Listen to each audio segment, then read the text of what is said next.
what's been made very clear is you are more than one bat away.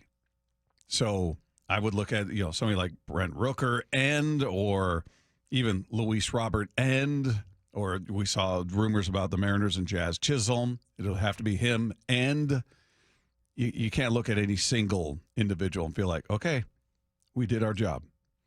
Yeah, and I would say in addition to that, also, you've got to get something out of, I don't know if we've given up on Carver or, Mitch Haniger obviously having a tough time, but, it was kind of interesting to hear Ryan Rowland-Smith's reaction to Victor Robles and just kind of the spark that he's providing right now.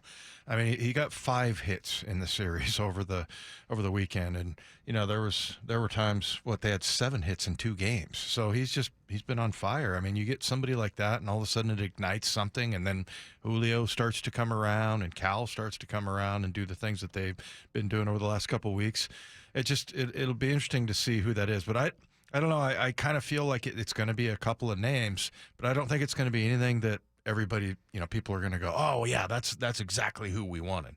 I feel like it's going to be one of the lesser known names. Although Luis Rengifo, I like him. I mean, he looks like he's batting .315 right now. And I know JP talked to us about him. He looks attractive. Luis Robert, I'm out on just because I go back and look at his injuries, man. I mean, there's a ton of them, and he's not an older player. I think he's only 26, I believe. Yeah, every year, if you go back and look, going back to 2018, actually, but 2021, he had 2 injuries. 22, he had like 6, 7 different injuries, whether it was a wrist or he was sick or there was something undisclosed. He had a groin, and he's just missed lots of games. And so to me, he's just not the answer.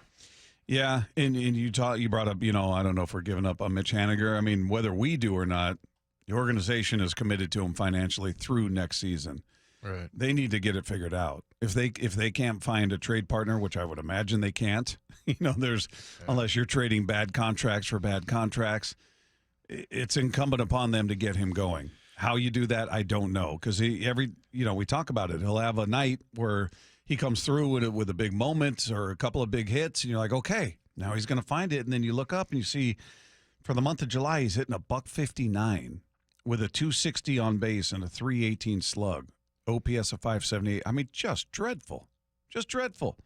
And I don't think he's hit over 200 in any single month as I'm looking through. His best month was May. He hit 192. It's his best month. 302 on base that month. And you keep thinking it's going to happen. And the next month he hit 187. And then this month he's hitting 159. So, whether we give up on him or not, Scott has to probably run him out there and try to get this guy going, try to get him in positions. He's become the backup catcher. They feel like that was going to be something that would help get the bat going. He's involved in the game. He's not just sitting on the bench waiting for his turn at the plate. And it's produced a lot of nothing to this point. And I don't know what the answer is. No. Yeah, that's brutal. You consider any of these, you've got a couple of right-handed starter, a left-handed starter. You got a couple of relievers. Jack Flaherty from the Tigers, who's a right-handed starter. Garrett Crochet, the lefty from the White Sox. Now you got Paxton out there. Yeah? Paxton was DFA'd by the Dodgers, so... Carlos Estevez, the right-handed. The one guy I hear a lot about is Tanner Scott, who's a lefty reliever from the Marlins. I'm sure they're going to do something to their bullpen. I'm wondering if they're going to go like top shelf, or are they going to pick up somebody that's kind of a lesser-known name. I feel like the latter would be more practical for them, just because they're so good at, once they get a guy in there, they get him throw the right pitches, do what you do best, even if it's only 2 or 3 pitches. And I feel like they've kind of got a handle on that part of it. For the most part, yeah. They've had a lot of success with guys either you've never heard of or guys that you thought were kind of washed. And they get them turned around to a point where they're functional and they can contribute. They're not locked down. Nobody is. I mean, everybody's going to go out there and give up a moment. We saw it with Stanek, who overall has been a nice addition to this bullpen. They've relied on him probably more than they thought they were going to have to. and he's had a couple of rough moments out there, but by and large, been great. So, yeah, I definitely see them adding the bullpen, but I would be with you on that I don't see them going top shelf. But even in bullpen, you're not giving up a ton of prospects for a bullpen arm just because they're so transient. They're good one year, the next year maybe they're not so good. They're never anywhere for too long. The days of, like we talked about with, Mariano Rivera and Trevor Hoffman and Lee Smith and all those guys who were in one spot, some in their whole career in Mariano Rivera's case, but those days are kind of done. You get guys that are the man for a couple of seasons, maybe 3, and then they're on another team. It's just how it goes. Yeah. So I don't see anybody giving up, top level prospects for a bullpen arm. Yeah. Well, and I would say that about a bat. I mean, look, this is kind of the, Andrew Vaughn, Jazz Chisholm. This is sort of the upper level. This isn't the bargain aisle, right? I think that's where they're going to shop. I think that's the bargain aisle. The bargain aisle. Yeah, I do. Just because, I feel like they've got a lot of really good prospects and there's a lot of competition out there. We talked about this the other day that, there was, I think in the ALs are 8 or 9 teams that are, have 50 wins that are in contention. Same thing in the National League.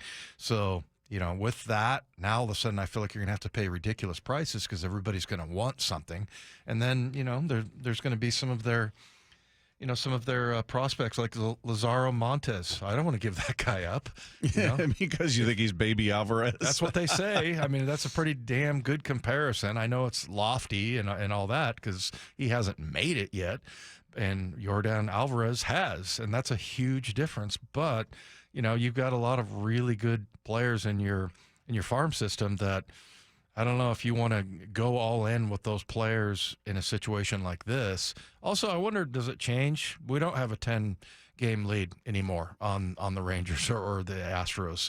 Does that change their sort of level of urgency that, now it's all disappeared, that cushion that they had? Yeah, I don't know. I think if you are buying, then you buy. You don't go, well, let's nibble. It's like nibbling at the corners as a pitcher. Let's just toy with it. No, you dive head first. Just get in there, throw your strikes. Just uncork it. Go.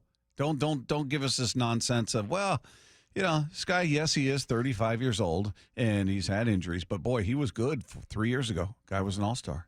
No. We're not doing that anymore. That's not going to be acceptable.